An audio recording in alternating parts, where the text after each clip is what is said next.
ভয়ঙ্কর ছবি ধরা পড়ল মহারাষ্ট্রের লাতুরে। বিকশিত ভারতের এক কোন ছবি ধরা পড়ল মহারাষ্ট্রে? দেখুন, বৃদ্ধ দম্পতি অসহায় সম্বলহীন অবস্থায় নিজের কাঁধেই মাঠে লাঙল টানছেন।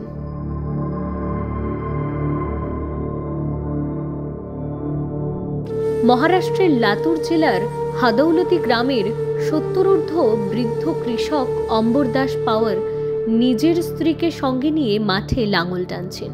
যে বয়সে প্রয়োজন একটু বিশ্রাম, যে বয়সে প্রয়োজন একটু নিরাপত্তা, সেই বয়সে 70 অম্বর দাস তার 65 বছরের স্ত্রী মুক্তাবাইকে সঙ্গে নিয়ে মাঠে লাঙল টানছেন।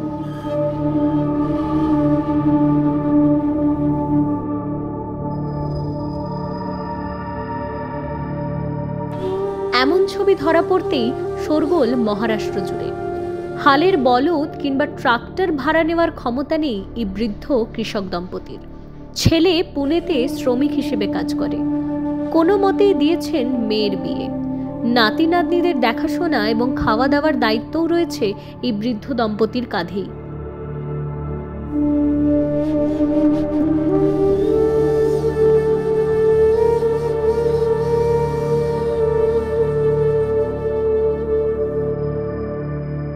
ছবি ভাইরাল হতেই এক্স হ্যান্ডেলে পোস্ট করে অভিনেতা সোনু সুদ এদের সাহায্য করার প্রতিশ্রুতি দিয়েছেন।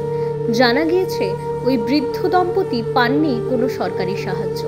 মহারাষ্ট্রে যখন ডাবল ইঞ্জিন সরকার চলছে, ঠিক সেই সরকারের বাস্তব চিত্রটাই কি তুলে ধরছেন এই বৃদ্ধ দম্পতি?